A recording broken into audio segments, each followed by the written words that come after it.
dia a todos, bem-vindos ao nosso webinar com uma convidada muito especial, Cristina Palmaca, presidente da SAP para América Latina e Caribe. A ideia aqui é nós conversarmos sobre o futuro do trabalho, talento e engajamento, são temas que a Cristina tem, sobre os quais a Cristina tem estudado e se debruçado, exercitado de forma permanente, como uma liderança regional da SAP. Lembrando que essa nossa conversa ela faz parte de uma ampla programação que celebra os 20 anos da imagem corporativa no mercado, e a nossa ideia foi proporcionar alguns pequenos presentes para os nossos clientes e parceiros de negócio, oferecendo algumas conversas muito focadas e estratégicas sobre temas que o ambiente corporativo está hoje vivendo de uma maneira muito intensa nesse momento de muita transformação. E a presença da Cristina Palmaca é muito especial porque ela pilota uma organização que na região, sob sua responsabilidade, tem 5.000 colaboradores. Todas as operações subregionais sob responsabilidade da Cristina Palmaca são lideradas por mulheres. Então, a Cristina Palmaca liderando mais 4 mulheres que comandam operações específicas na região. Esse fato mostra como o mundo do trabalho, o engajamento e a gestão de talentos, como ela já mudou na SAP. A SAP é um grande exemplo desse futuro que nós já estamos vivendo. A Cristina tem vários anos de SAP, foi presidente no Brasil antes de ser nomeada presidente de América Latina e Caribe no ano passado, e participa de conselhos de empresas também, o que mostra essa visão muito estratégica, não só do negócio dela, que é tecnologia, mas do ambiente de negócio, do ambiente corporativo em nível de América Latina como um todo. Então, mais uma vez, muito obrigado, Cristina, pela sua participação. Eu queria começar a nossa conversa aqui fazendo um link entre a questão da tecnologia e da questão de pessoas, né? Teoricamente, a gente sempre acha que são coisas muito diferentes. Tecnologia é máquina, é hardware, software, nuvem, e pessoas é um outro universo. E, na verdade, não é bem assim. Eu queria que você começasse falando um pouco sobre essa integração e como você lida com isso regionalmente. Bom, primeiro, super obrigada, Ciro. Para mim é uma honra, né, estar contigo, não só dando os parabéns aí pelos 20 anos da imagem corporativa, nossa parceria aí de tantos anos, mas também pela abordagem dos temas que você está trazendo, né, nessa agenda dessa semana, falando de saúde no ambiente corporativo, falando de ESG, e hoje a gente falando de talentos, pessoas, diversidade. Eu acho que mostra a mudança, né, o impacto que você está trazendo também para o universo corporativo. E acho que marca essa evolução do que a gente tem feito. Né? Bom, para mim não existe essa desassociação, né, da tecnologia com o humano.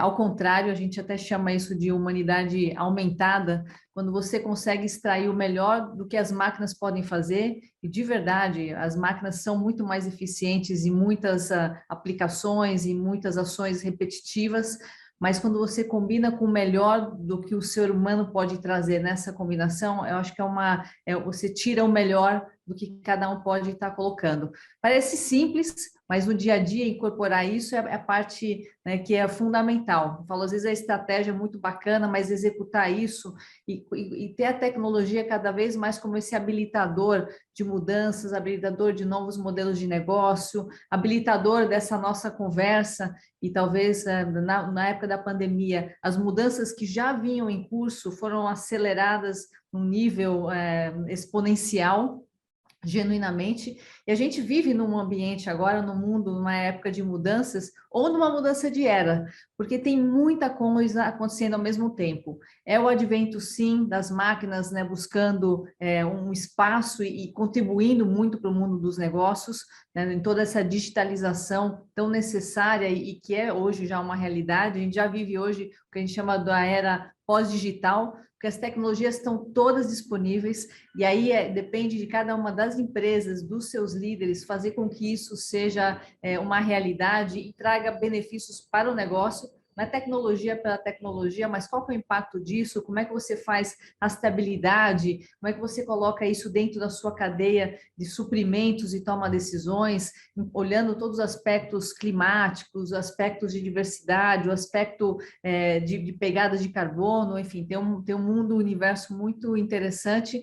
Eu acho que esse dinamismo tem transformado as organizações. Então, acho que não é quando o líder olha a tecnologia como esse habilitador, como mais um fator estratégico, e aí coloca as pessoas, né, que vão estar se transformando, acho que essa é a melhor combinação, Ciro. E claro, vão demandar novas competências, novas capacidades, que a gente vai falar aí na sequência, mas eu acho que esse tem que ser o aspecto da tecnologia.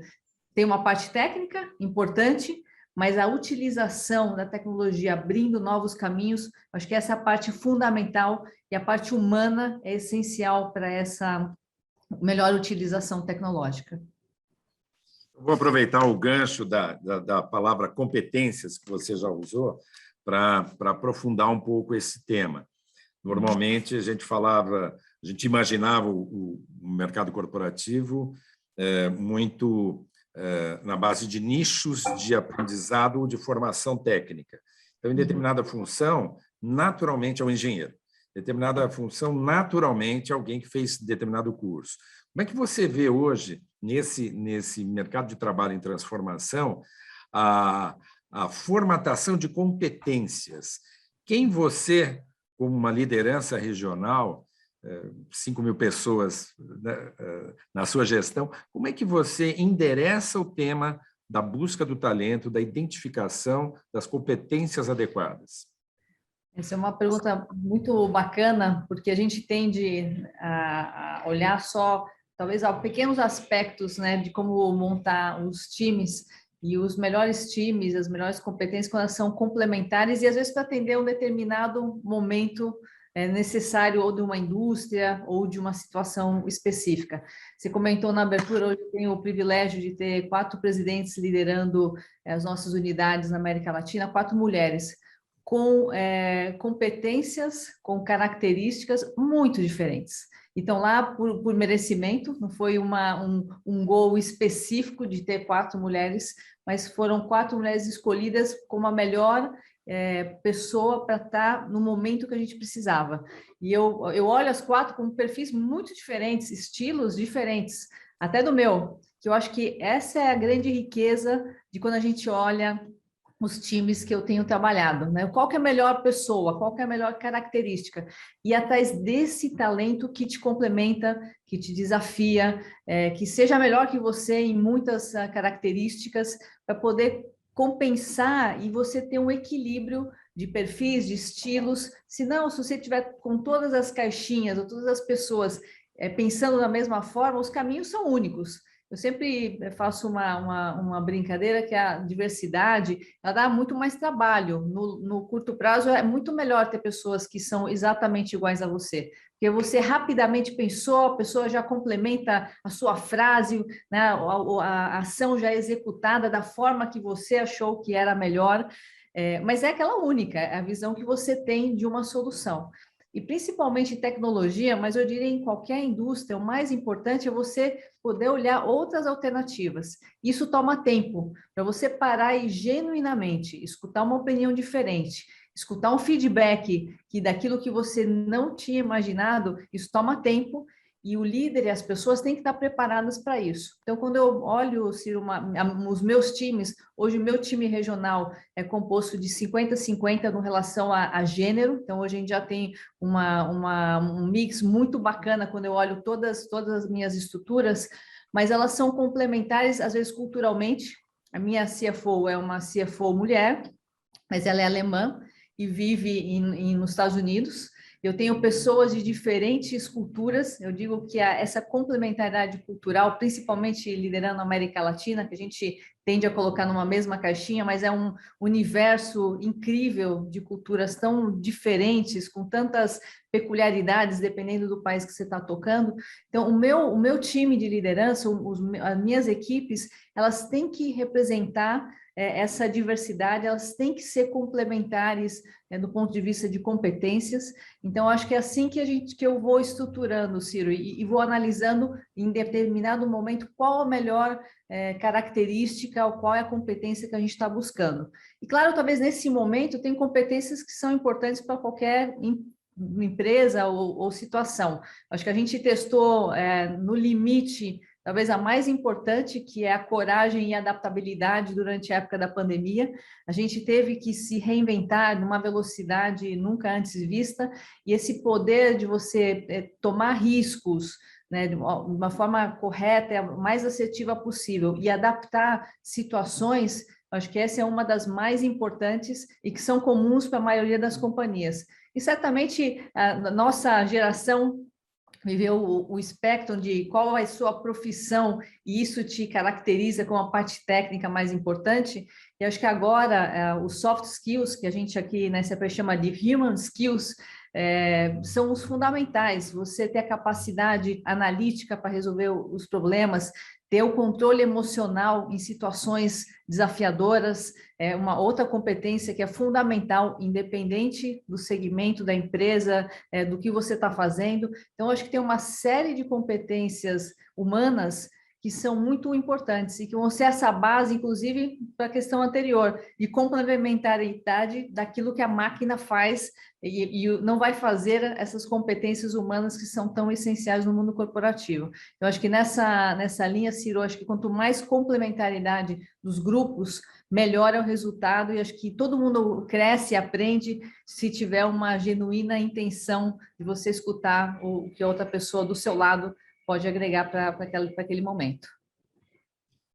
Interessante que você já acabou respondendo a pergunta seguinte que eu faria, que é como integrar pessoas diferentes, né? Então, acho que você já... Mas aí tem um ponto importante, porque trazer as pessoas diferentes, eu diria que é relativamente simples. Integrar é muito corajoso e, às vezes, muito complexo. Ele parece simples, e eu falo que a diversidade ela é multi-ângulos, a inclusão é a parte mais importante, né? E como eu venho num ambiente onde sempre tinha maioria masculina, ou a maioria de uma formação, ou de um pensamento, às vezes você ter coragem e criar esse espaço para a inclusão, não adianta nada você trazer a diversidade e falar assim, não, mas espera aqui a gente tudo faz dessa forma, fica todo mundo nesse quadradinho. Você acabou de matar a diversidade e a inclusão de largada. E eu acho que ter esse olhar atento, se eu trouxe a diversidade e todo mundo tem espaço e voz à mesa da mesma forma, acho que esse é um fator fundamental para qualquer líder, né, dentro de uma organização. Esse processo de mudanças do ambiente de trabalho, algumas definições elas vão ganhando nova configuração. Então, a minha pergunta é, o que define hoje talento? O que define hoje talento? Eu sempre olhei os talentos muito, obviamente, a necessidade técnica ou específica que está sendo colocado, mas esses são fatores que você pode aprender. Para mim, o talento, ele sempre está muito conectado com a atitude da pessoa, com o drive, com o direcionamento que aquela pessoa está colocando. Então, ter uma proatividade, ser uma pessoa curiosa, uma pessoa resiliente, né, que não abandona na primeiro não, na primeira dificuldade, os desafios que o mundo vai estar propondo. Eu acho que o tema dessa parte emocional, dessa inteligência emocional é fundamental, e talvez nos dias de hoje nada mais do que contar com uma grande dose de empatia, né? Não somente fazer aquilo que é necessário ou aquele sentimento que é bom para você, mas, de novo, são fatores que têm que ser genuínos no dia a dia, que compõem esse talento. E com isso você percebe, com essas características, às vezes você percebe porque uma pessoa, às vezes, tem mais destaque, e às vezes são esses pequenos fatores, essas pequenas atitudes, mas que são grandiosas, porque elas de verdade trazem para o ambiente corporativo caminhos ou oportunidades muito pouco exploradas. E não significa a pessoa ser uma pessoa extrovertida. Eu vejo pessoas introvertidas, até acho que no mundo da pandemia se discutiu muito, né, esse papel do novo líder, os carismáticos, os que sobem no palco e, né, dão um show, e às vezes isso não é a característica mais importante. É aquela pessoa que está lá escutando genuinamente, se colocando no lugar do outro, todos os temas pessoais, acho que no final são características que moldam a pessoa e que fazem você se destacar e não deixa de ser um talento que todo mundo vai acompanhar. Eu acho que algumas vezes você já viu pessoas falar, uau, essa pessoa vai longe. E não é pelo técnico, às vezes a pessoa até tem um conhecimento técnico muito bom, mas é aquela atitude, é aquela forma de encarar, é a forma de agregar as pessoas, um aspecto de colaboração. Eu acho que quando a gente coloca todos esses elementos dentro de um ambiente corporativo e permite que essas pessoas, e traz acaba arrastando muito mais gente. Eu acho que esses são os talentos, eu acho que isso que são características que são as que a gente chama das características ou competências do futuro, mas que são tão necessárias hoje. Eu acho que esse é um composto que faz com que me faz brilhar os olhos. Quando eu vejo pessoas nessa linha, eu acho que são as pessoas que eu vejo brilhar, falo, certamente vão ter muito êxito, muito sucesso nas suas trajetórias, Ciro. Agora, você é responsável por América Latina e Caribe. Nós que vivemos na região da América Latina, nós sabemos que não existe uma América Latina, mas diversas Américas Latinas. As pessoas olham da Europa, principalmente dos Estados Unidos, acham que é uma coisa só e a gente sabe que é muito diferente. Chile, a questão atitudinal, comportamental, corporativa, no Chile, no Brasil, no Peru. Como é que você lida? Você está deixando bem claro assim, o seu olhar, as suas premissas. Agora, como exercitar essas premissas em culturas corporativas e culturas e países tão diferentes? Essa é a beleza da minha posição. Eu já trabalhei na América Latina um pouquinho mais de 10, 12 anos atrás, e eu me recordo quando eu recebi o convite para assumir essa posição, eu ainda estava na HP, eu tinha recém tido a minha filha e achava que ia ser um desafio muito complicado e talvez no primeiro momento eu falei desnecessário, porque o Brasil era um país tão grande, né? Dentro da região, o Brasil já tinha a sua complexidade. Eu falei, se eu conheço o Brasil, né, o resto é menos importante. Então, foi o primeiro erro meu, grandíssimo, né, de assumir, talvez até com uma arrogância, de eu já conhecendo o Brasil, os outros países pouco iam me agregar, né, para o meu desenvolvimento. Mas tomei o desafio, né, até para um aprendizado e um pouco por falta de opção, porque meu chefe insistiu, falou, não, você precisa conhecer outras culturas, e foi o melhor presente que eu recebi. Primeiro, para me colocar na caixinha de muita humildade, que a gente é um país muito grande e representativo, mas culturalmente a gente tem casos de clientes, pessoas e conhecimentos muito complementares. Eu acho que foi talvez um grande, aqueles aha moment de como a parte cultural é fundamental no tema de diversidade. Acho que talvez, às vezes, a gente deixa, né, um pouquinho na esquina e estando numa empresa como a SAP, uma empresa alemã, que trabalha em mais de 180 países, a coisa que mais é importante e é valorizada é a diversidade cultural. A gente nas regiões tem um empoderamento enorme, porque a companhia sim entende que a situação e o jogo acontecem nos seus respectivos países, com as características dos seus clientes, das suas pessoas, dos seus colaboradores. Então, talvez esse aprendizado de alguns anos atrás ajudou a me moldar numa pessoa muito diferente, eu espero melhor. E vejo isso agora, né, nesse um ano e um pouquinho mais que eu voltei a liderar a América Latina, que, primeiro, temos talentos incríveis e diferentes, e a gente tem que, primeiramente, respeitar a diferença cultural.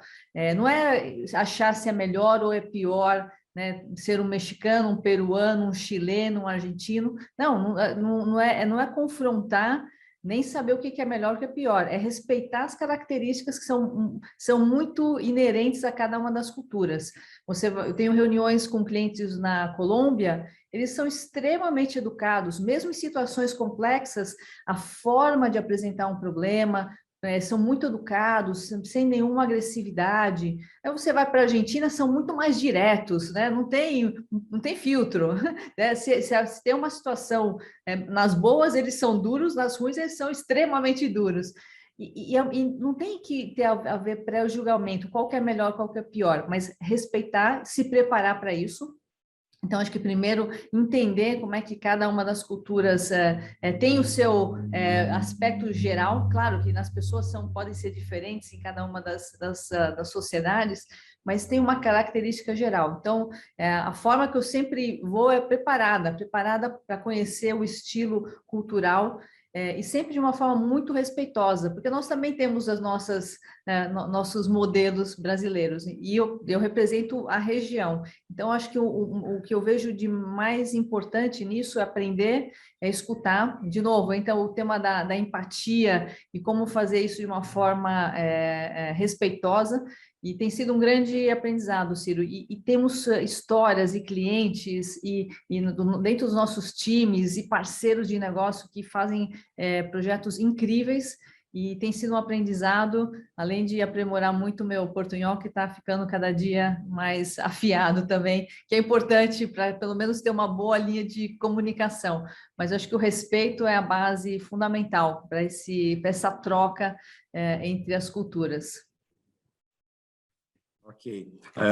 Antes da próxima pergunta, só avisar as pessoas que estão nos acompanhando que quem quiser encaminhar uma pergunta para a Cristina Palmaca pode fazê-lo no chat aqui do nosso Zoom.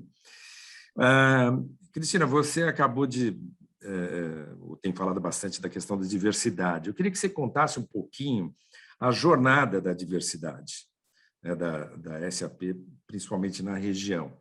A diversidade não é aquela coisa que você tira da gaveta, olha, tem aqui uma apostila e tal, está tudo pronto. Como é que tem sido essa jornada de construção, de renovação, de repactuação desses preceitos todos? É uma jornada. E, primeiro, a gente tem o grande benefício de estar numa companhia, né, como a SAP, que coloca isso como um tema fundamental do que a gente é, né? Acho que faz muito parte do DNA da companhia. E começa, como comentei, pelo aspecto cultural, né? Uma empresa alemã presente em tantos países tem que encontrar, né, a diversidade cultural como talvez um principal ponto.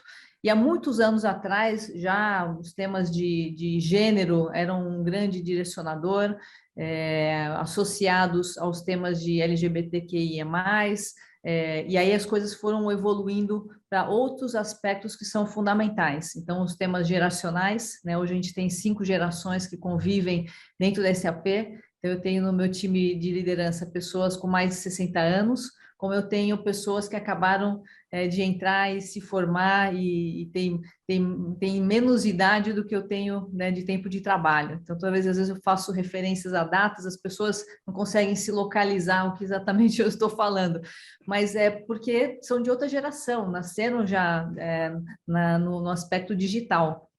A gente, no analógico, está se modernizando para o digital. Temos o tema da inclusão de pessoas do espectro autista, então, um projeto global incrível, que a gente tem na América Latina mais de 20 pessoas que fazem parte desse programa e que nos ensinam a cada dia com talentos espetaculares. Uma das nossas pessoas que entraram através desse programa ganhou o nosso principal reconhecimento de inovação, que tem o nome do nosso cofundador, o Raço Plata, que vive na Argentina, em Buenos Aires, usando tecnologia para automatizar alguns dos processos da nossa operação. E temos, particularmente no Brasil, o tema da inclusão racial, o Black Employee Network, que faz foco principalmente para a inclusão racial no Brasil, um tema importantíssimo, urgente, e que nos ajuda a colocar em perspectiva o que a gente tem que fazer diferente e melhor para trazer a inclusão. Mas o mais bonito de tudo é você integrar essas diferentes caixinhas, elas não são caixinhas isoladas.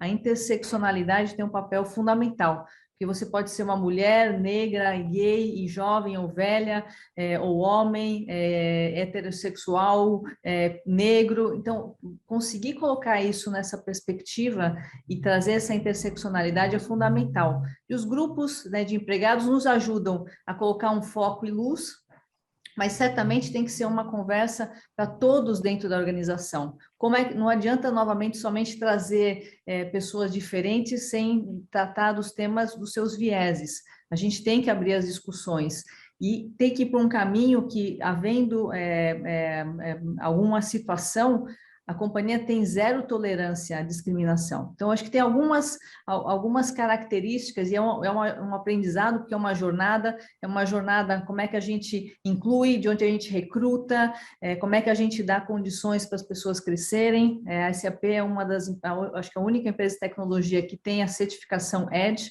que é de equidade de gêneros mundialmente, e o Brasil é um país que também foi certificado, passa por um processo de auditoria de processos, de contratação, de promoções, de mesmo nível de salários. Então, são coisas aparentemente muito básicas, mas que a execução e a continuidade dessa administração é fundamental. Então, tem que ser um composto de elementos. Eu falo que, no fundo, o respeito é o pilar que vale para qualquer tema de inclusão, mas tem que ser com ações afirmativas. A SAP mundialmente definiu que até 2030 quer ter no seu corpo de trabalho 50-50, homens e mulheres. E a gente está trabalhando nesse sentido, com ações afirmativas. E dando oportunidade. Às vezes não é você simplesmente contratar porque a pessoa é uma mulher ou para preencher aquela função, mas sim gastar mais tempo de olhar fora da sua rede, talvez da sua network, quais são os talentos que vão complementar e que vão trazer a inclusão, seja de gêneros, seja a parte geracional, que para a gente é fundamental, e é um balanço que eu preciso ter, justamente para poder equilibrar o que os nossos clientes estão buscando, quais são as necessidades que o mercado tem. E eu acho que esse trabalho, Ciro, ele não tem fim, ele é o trabalho de todo dia, é um trabalho de que eu peço para cada um dos seus líderes olhar dentro da sua organização, como é que ela está estabelecida. E, de novo, não só olhando um pilar somente, mas às vezes é o pilar de conhecimento, de atitudes, de competências complementares. Eu acho que esse tem que ser um trabalho. A gente acompanha muito de perto na revisão de pessoas, na que a gente chama, né, nos nossos análises de talentos e de organizações, para que você tenha uma organização saudável e equilibrada. Então, isso tem que ser parte dessa cultura inclusiva, que é um dos nossos pilares fundamentais. E nessa jornada a gente também olha não só para a SAP, olha para a nossa cadeia, né, de fornecedores, clientes que a gente inspira.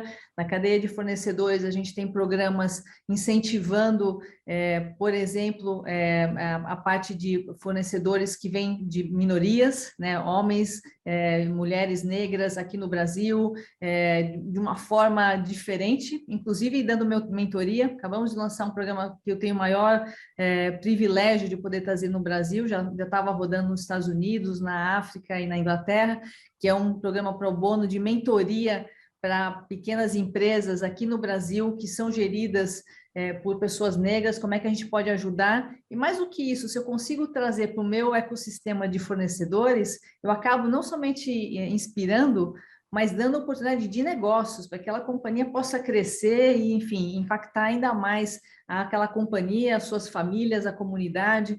Então, acho que é um pouco desse aprendizado. E a cada troca que eu tenho, seja em alguns painéis ou algumas companhias, a gente aprende muito. Por isso que realmente é uma jornada. A gente não tem um fim, mas cada dia acho que a gente aprende mais e faz melhor e abre oportunidades, que eu acho que essa é a nossa missão, abrir oportunidades para que a gente possa trazer a inclusão de uma forma, né, natural e genuína.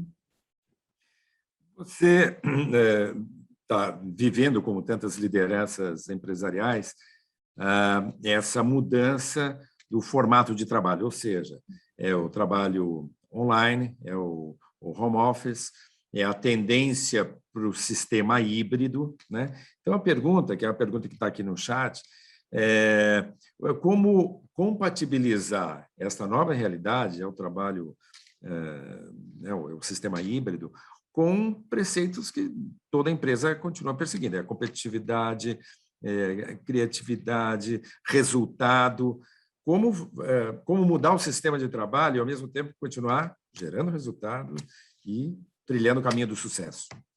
Exatamente. Essa tem sido uma pauta de discussão e aprendizado das últimas semanas, Ciro. Obrigada pela pergunta, William.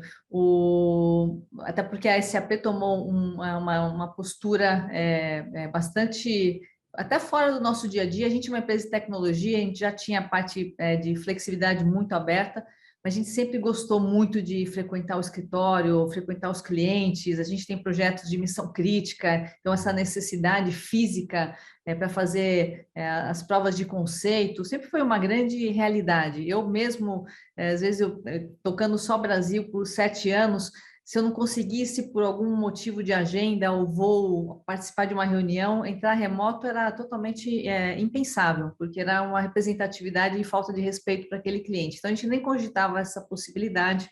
E, bom, estou 1 ano e um pouquinho mais tocando América Latina, eu falo dessa mesma varanda digital, né? Tem hora que daqui a pouco eu vou para o México, para a Argentina, no mesmo dia eu consigo ter uma cobertura e uma eficiência muito boa. E a SAP tomou a decisão mundialmente para mais de 100 mil colaboradores e a gente ir para um modelo totalmente flexível, sem nenhuma pré-definição, sem nenhum tipo de conceito. Você precisa vir 2, 3 vezes por semana. Você escolhe, se você quiser não ir nunca para o escritório, é uma possibilidade. Você quer ficar no escritório, é uma possibilidade. Você quer ter o modelo híbrido, é uma possibilidade. Então, a gente está colocando isso talvez num dos valores mais importantes, né, para a SAP e particularmente para mim, que é a confiança, que é o trust, que você está entendendo que você está delegando para a pessoa essa decisão.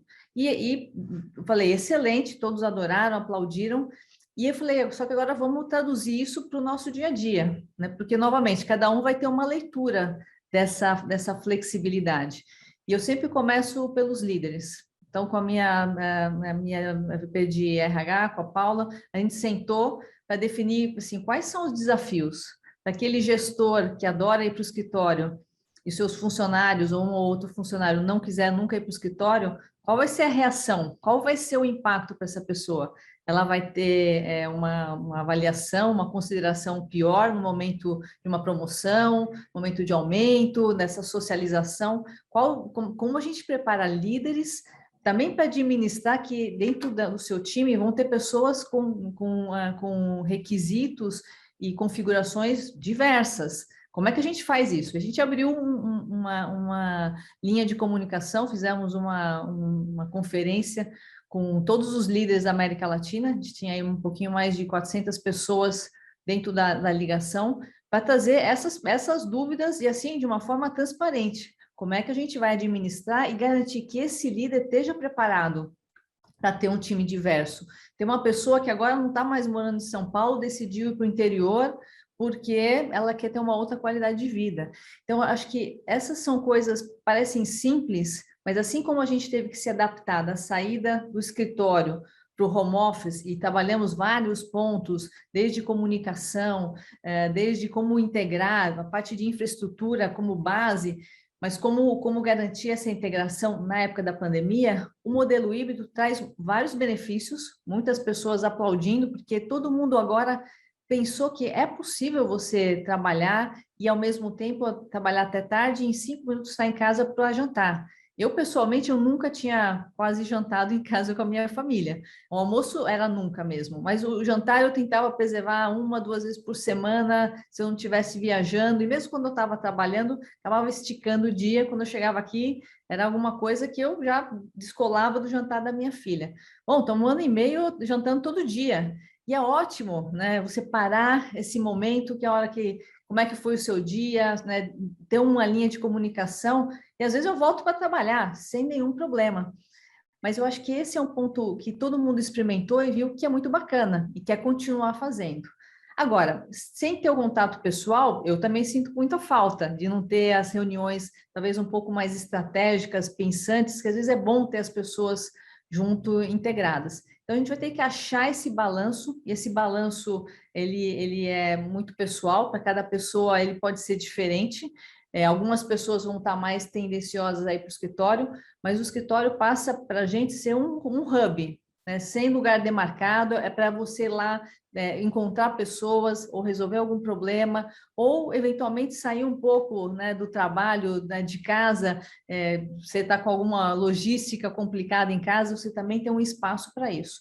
Então, é nisso que a gente está apostando, mas a gente tem estudado muito, né, como é que a gente equilibra isso, onde você tem o ganho do digital, onde você ainda é importante ter essa conexão pessoal, para você garantir, por exemplo, que a cultura da companhia continue e permeie alguns rituais que são fundamentais. Então, acho que encontrar esse balanço vai ser fundamental. Eu acho que esse é o momento que a gente está vivendo. Então, todas as matérias que saem sobre isso, os prós e contras do híbrido, do digital, eu tenho aprofundado, porque quando está todo mundo na caixinha, eu falo assim, quando estamos todos aqui, todo mundo se respeita. Quando você tem metade que já está presencial e o resto está digital, também tem toda uma liturgia muito diferente. Você tem que respeitar não só quem está do seu lado e você acaba tendo aquelas conversas paralelas que você não tem aqui no Zoom. Mas quando você tem pessoas na sala, eventualmente podem acontecer. Então, também tem algumas liturgias que tem que mudar com relação a respeito a esse novo momento, e encontrar, né, não deixar de perder nem a produtividade que o digital traz, mas também não deixar de perder essa conexão humana, que eu também acho que tem que acontecer e nos ajuda, né, a criar e a desenvolver e a trazer aspectos criativos muito melhores. O Tiago, aqui no chat, ele faz essa consideração, embora já tenha sido perguntado anteriormente, ele quer saber quais as competências técnicas que os profissionais devem ter para, né, succeed no médio e longo prazo. Não está muito claro se é no setor de tecnologia ou não, mas eu vou aqui interpretar um pouco a pergunta e dizer quais são aquelas competências técnicas que ajudam você, como uma liderança, a dizer esse cara vai longe. Uhum. Eu acho que o futuro vai ser digital, né? E os temas de tecnologia, inovação e novas carreiras nesse sentido são super impactantes. É só a gente ver a quantidade de posições em tecnologia, de desenvolvimento que estão abertas. Então, algumas vão deixar de existir. Então, quando você vai para a automatização, algumas sim vão deixar de existir. Então, talvez essas competências, né, técnicas que podem dar várias oportunidades, né, de empregabilidade, olhando principalmente o mundo da tecnologia, certamente vão passar em todo o que a gente chama da alfabetização digital.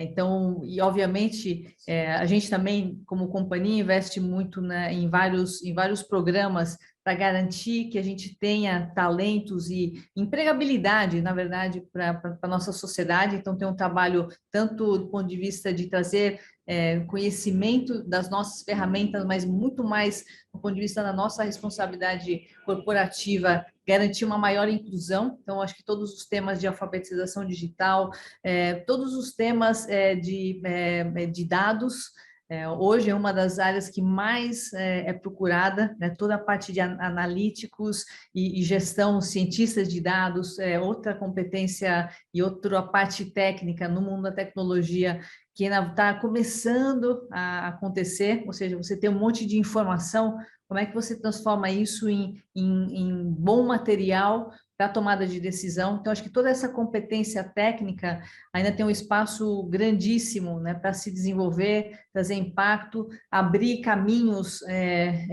inclusive para companhias de vários setores. Eu me recordo talvez uns 5, 6 anos atrás, eu estava numa grande empresa brasileira da área de cimento, eles tinham recém contratado um cientista de dados. Uau, né? Isso há 5, 6 anos, hoje parece muito natural. Hoje, acho que a maioria das companhias tem alguma característica, alguma pessoa também focada nisso. Mas há 5, 6 anos atrás, não era tão normal. E você sempre pensa que essas pessoas vão estar somente nas empresas de tecnologia. Mas não, porque como a tecnologia é esse habilitador, ele acaba fazendo parte de empresas de todos os segmentos, né? Ou seja, não só do ponto de vista de infraestrutura, técnica, mas o que você faz com esse arsenal de possibilidades para você trazer benefício para o negócio. Então, a gente fala de inteligência artificial. Sim, é bacana, mas significa o que para essa companhia? Traz o que, qual é o benefício que você traz para uma automatização, você trazer machine learning, o aprendizado da máquina para alguns processos, eles vão servir para quê? Para conhecer melhor o cliente ou para melhorar uma produtividade de uma área financeira. Então, eu acho que o lance vai ser pegar o conhecimento técnico e juntar com o ponto de vista de negócios. Ou seja, se eu estou até a competência técnica é importante, mas se isso não tiver nenhum benefício para o universo de negócios, vai ser totalmente um investimento sem nenhum benefício. Então, acho que fazer essa tradução técnica a negócios é super bacana. Então, tem que ter alguém olhando o técnico, mas, de novo, não só codificando, né, para trazer uma solução, mas fazer essa amarração nessa geração de valor. Acho que esse talvez é uma recomendação do ponto de vista de tecnologia. Cristina, você falou agora há pouco anotei aqui, integrar as caixinhas dentro da organização. Ou seja, aquelas caixinhas, né, específicas das várias áreas e tudo isso. Isso pressupõe um exercício de liderança muito bem azeitado.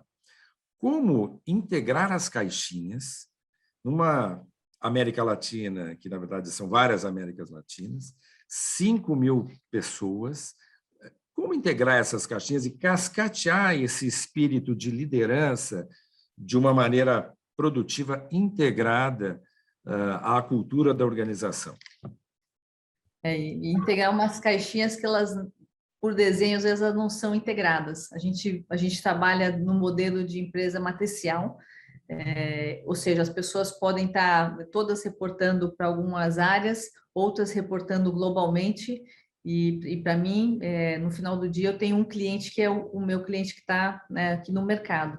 E essas caixinhas, essas funções, para mim, elas têm que todas funcionar com esse objetivo, né? Muito menos do ponto de vista de reporta para quem, alguns não reportam diretamente para mim, diretamente, reportam o que a gente chama do dotted line, mas a minha missão, e sempre foi quando eu estava tocando o Brasil, e não diferente da América Latina, é garantir que essas características, eu não digo nem complexidades, eu trabalho há muito tempo em empresa matricial, então isso para mim é uma realidade que eu acostumei e eu acho que circulo bem, administrando as diferentes linhas de reporte.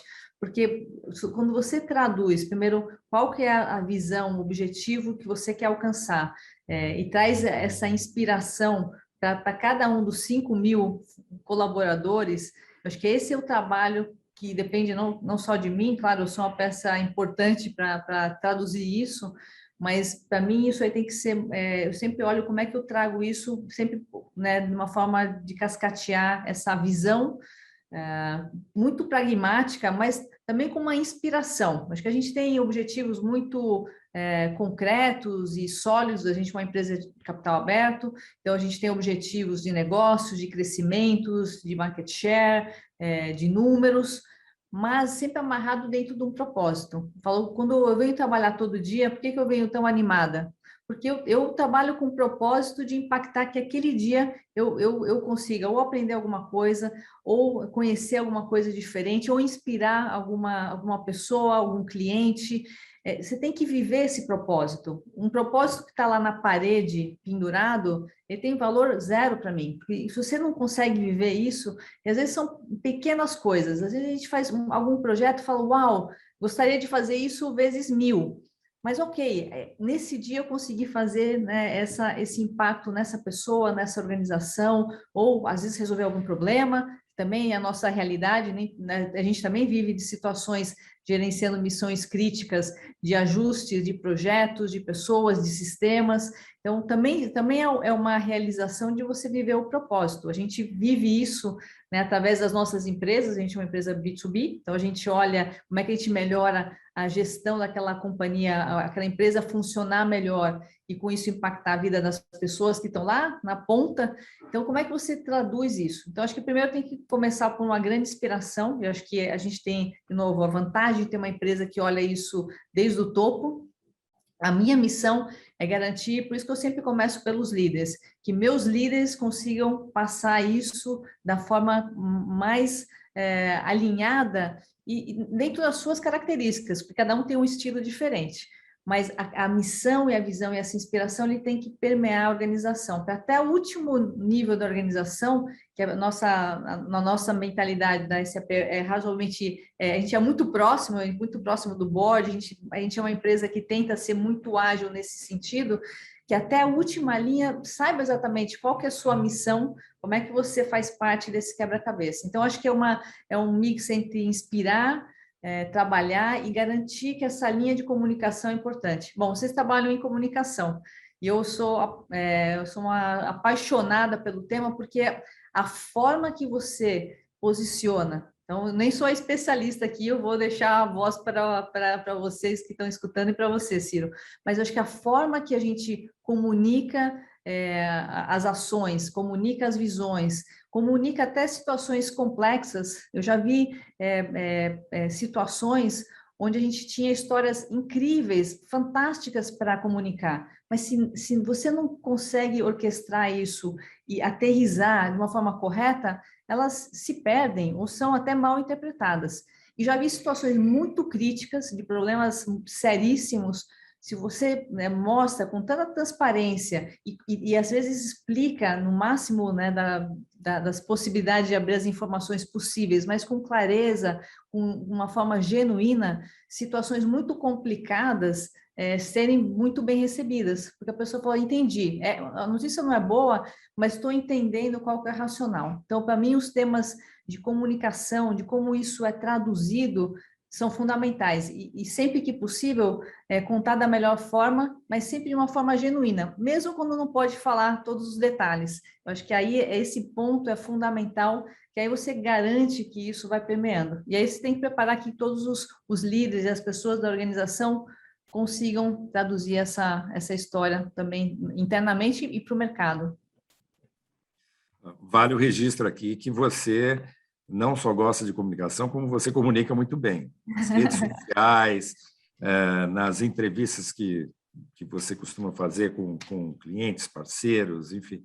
Então, eu sou bem assessorada, Ciro, e quando eu não vou bem, as pessoas me avisam também. Eu tento aprender e acho que mas por isso que eu falo, tem que ter pessoa que as pessoas são melhores que eu para eu poder crescer, aprender e fazer cada dia melhor. Mas obrigada, Ciro.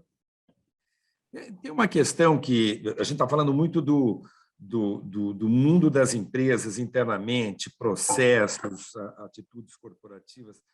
Agora, a gente está vivendo aqui um ambiente polarizado no mundo, né? E não nos cabe aqui falar de política, não é isso. Mas os nervos estão à flor da pele em vários sentidos, né? Em relação a vários temas. Conversando com colegas americanos que já estão mais voltando aos escritórios, e eles têm compartilhado algumas coisas que a gente vai viver ou vai começar a viver já, né? Um dos colegas estava falando, bom, eu não sei o que fazer, porque as pessoas estão voltando, tem os que tomaram vacina e os que não tomaram. Uhum. Os que tomaram vacina estão muito chateados de ter que ficar do lado dos que não tomaram vacina, que não vão tomar vacina.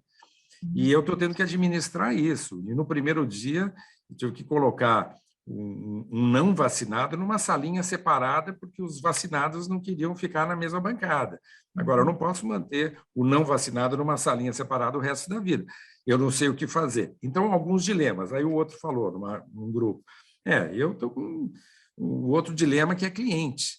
Será que o cliente quer vir aqui na agência, que a gente já reabriu, semana que vem? Eu não sei o que eu faço. Eu peço um atestado, se eu pergunto se ele foi vacinado, se ele não veio, eu não aceito, eu não sei o que fazer com o cliente. Então, assim, no Brasil, a gente tem mais o problema de ainda a vacinação ser mais lenta, não é? Nós temos uma cultura de vacinação, que é diferente do mercado americano. Mas, de qualquer maneira, temos nervos à flor da pele, temos uma polarização que se faz sentir em vários momentos, né? Então, isso são fatores externos à organização. Uma coisa é administrar questão cultural, nossos compromissos com diversidade, isso está no nosso DNA, na nossa jornada. E como administrar esses fatores extra-empresa? É o papel da liderança também. Como fazer isso num mundo tão polarizado? Exato. Não, e a gente estava discutindo, eu sou de uma geração que as empresas e, obviamente, os seus líderes, a gente nunca tinha opinião, né? A gente não poderia, olhando meus treinamentos de comunicação alguns anos atrás, eu ia falar, eu não posso comentar sobre esse tema, mas eu acho que a gente melhorou muito, porque são temas, assim, que as companhias têm que tomar uma postura e os impactos das suas posturas. Então, acho que todo o tema, né, de lideranças e companhias cada vez mais ativistas para os temas que são fundamentais, sejam para os temas de sustentabilidade, sejam para os temas sociais, como é o caso aqui, a gente tem que tomar uma direção. E a gente, algumas, inteiramente, com várias discussões, junto com o board, qual que seria a nossa direcionamento, principalmente interno, eu vou falar um pouco do externo, mas o direcionamento era, vamos deixar e ver o que vai acontecer, só que aí, pessoal, não, a gente precisa tomar uma postura, e a decisão nossa da SAP foi, sim, internamente, porque a gente tem um modelo flexível, as pessoas, ninguém é obrigado a tomar vacina, mas para quem quiser frequentar as nossas instalações, quando elas forem reabertas, estão sendo reabertas de uma forma ainda devagar, algumas nos Estados Unidos abriram, voltaram a fechar, mas estão abertas. Aqui na América Latina a gente tem Miami aberto, que é o headquarter, o Chile abriu, a gente está em breve abrindo o escritório de São Paulo e o México, agora começo de outubro. E aí a direção mundial da SAP para os nossos escritórios a pessoa ter sido vacinada ou ter tido o contágio e estar imunizada no período, né, que a medicina fala de 3 meses, ou se submeter ao teste antes de você entrar nas instalações. Então, tem algumas características, mas o grande foco vai ser a gente incentivar mundialmente, até como você comentou, para os países onde a vacinação não é tão automática como a nossa, que a gente já está esperando que todos sejam vacinados por disponibilidade, um pouco diferente. Mas essa foi a nossa posição, porque isso não pode ser mais um tema pessoal. O tema da pandemia não é um tema do que eu acho, do que você acha, é um tema coletivo. Então, a gente tem que tratar também de uma forma coletiva, qual que é o impacto. Eu não posso ter alguém que está lá frequentando e esteja expondo, com maior possibilidade de expor o resto da companhia por um impacto, né, pela sua decisão pessoal. Então, essa foi talvez uma decisão contundente, né, da SAP, discutida com o board, com todas as lideranças, para que, aliás, foi anunciado exatamente essa semana. Com clientes, a gente sempre vai olhar, né, o que faz sentido até agora. Por exemplo, nossos escritórios não estão abertos, em algumas exceções, algumas reuniões estão sendo solicitadas que sejam presenciais. Então, a gente tem também um protocolo, a gente segue um protocolo neste momento aí do grupo de pandemia global, então são aprovadas, são acompanhadas com todos os temas sanitários necessários, máscara, né, higienização o máximo possível, mesmo que o cliente seja um pouco mais aberto, mas sempre proteção, olhando a proteção, né, das nossas equipes, dos nossos colaboradores. E tentando com isso também mostrar que, primeiro, é possível fazer digital. Acho que agora a gente está começando a até flexibilizar um pouco mais, porque tem vários clientes que já também estão voltando para o modelo híbrido ou já totalmente presencial. Então, sem perder a qualidade do trabalho, encontrar um meio do caminho para isso, né? Então, acho que é um grande aprendizado também de como a gente se posiciona, como é que a gente impacta, né, nos nossos clientes, sem perder, obviamente, o ponto de vista dos nossos entregáveis, né, como uma companhia que toca quase 80% do PIB, então a gente tem que olhar do ponto de vista de segurança também das pessoas, não só a segurança dos dados e das soluções, mas também de uma forma muito, muito transparente. Então, a gente está aprendendo, mas a gente está tomando uma postura de, sim, a gente quer ser parte da solução e sempre que puder impactar, para que a gente mais rapidamente saia de uma forma positiva dessa pandemia, com uma imunização o mais acelerada possível, a gente vai estar acompanhando. Estamos chegando aqui ao final, e eu sei que a sua agenda é bastante complexa, mas eu queria fazer mais uma breve pergunta, e que é a seguinte: qual o seu nível de otimismo em relação ao Brasil? Este Brasil tão, né, de tantos altos e baixos, mas quando você olha, digamos, para os próximos 10, 20 anos, como é que você imagina Brasil? A gente, até pelo fato de a gente ser uma empresa global, a gente sempre olha como é que está a nossa reputação, né, como país, e nesses trabalho já há 36 anos, sempre trabalhei em empresas multinacionais, e sempre foi uma explicação, né, para a gente explicar desde como são nossos impostos complexos, nossos diversos cenários políticos e vários impeachments e crises que a gente passou, e estando aí à frente nos últimos 8 anos na SAP 7 no Brasil, a gente sempre olha o país no longo prazo, né? Então, a gente vive momentos, às vezes, mais tensos ou mais polarizados em épocas específicas, mas o Brasil tem que ser olhado, né, numa perspectiva mais de longo prazo, até porque é por isso que a gente tem tantos investimentos, não só na SAP aqui no Brasil, como a gente tem nosso laboratório, que a gente tomou a decisão de colocar mais um investimento há 2 anos atrás. No meio da pandemia, a gente reconfirmou o investimento, que é uma torre adicional para os nossos projetos de co-inovação com os clientes. Ele atende a América Latina, mas toca diretamente o Brasil, né, trazendo mão de obra qualificada, que não pede para nada, para nenhum dos outros laboratórios. Aliás, o laboratório de São Leopoldo é um dos melhores laboratórios mundialmente, né, em capacitação, em preparação, né, do ponto de vista até de Great Place to Work, tem assim uma colaboração incrível. Então, a gente vai seguir investindo aqui para o Brasil. Sempre tem que olhar na esfera do longo prazo. Agora, a gente às vezes imagina que o Brasil perde, às vezes, algumas janelas importantíssimas. Então, ainda mais estando em tecnologia, acho que sempre é muito importante olhar como é que a gente olha essa requalificação dos nossos talentos do país. Então, a gente já vem de uma história negativa, né, do analfabetismo, e a gente entrou no analfabetismo digital por pouco investimento, talvez nessa consolidação, que poderia ser um grande salto. Eu me recordo em vários momentos, uns 3, 4 anos atrás, você falando, a gente não pode perder essa janela, né, de pegar essa onda digital, que ela vai acontecer e ela está acontecendo.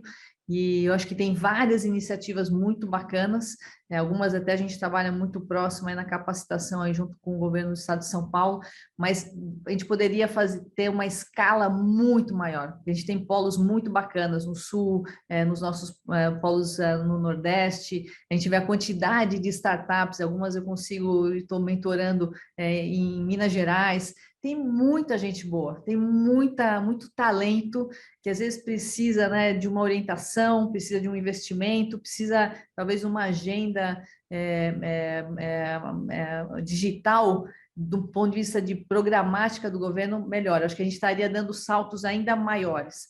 Mas isso posto, a gente às vezes tem que viver com os elementos que a gente tem. Então, acho que a iniciativa privada coloca muito foco nessa agenda positiva de investimentos. A gente olha as grandes companhias que estão investindo, as locais e as multinacionais, para desenvolver esse talento e essa competência, e a gente de verdade não perde nada do ponto de vista de conhecimento.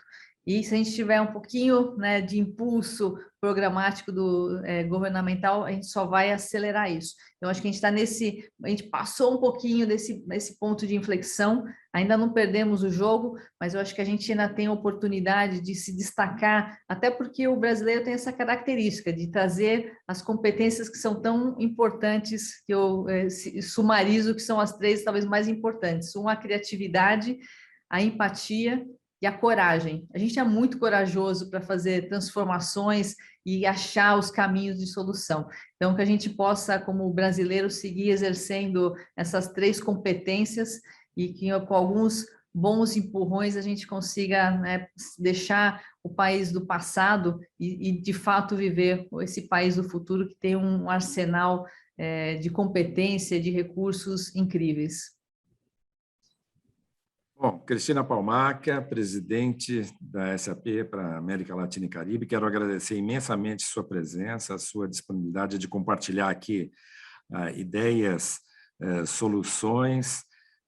Você é uma liderança reconhecida amplamente no cenário brasileiro. E os takeaways aqui que eu fui anotando durante a sua fala, os principais takeaways que eu acho importantes, questão de empatia, respeito, inclusão, diversidade, talento e, agora no final, longo prazo, visão de longo prazo. Eu acho que são contribuições aqui, são pensamentos, visões importantes e que nos animam a olhar para frente de uma maneira positiva. Então, quero agradecer mais uma vez sua participação e ter aceitado o nosso convite para esta conversa. Muito obrigada, Ciro, a todos da Imagem Corporativa por mais 20, 50, 100 anos, né, impactando, né, as nossas organizações. Parabéns pelo evento e pela coragem de trazer temas tão bacanas também para a pauta. Te agradeço um monte. Obrigado a todos que nos acompanharam e até o nosso próximo evento. Obrigado. Obrigada.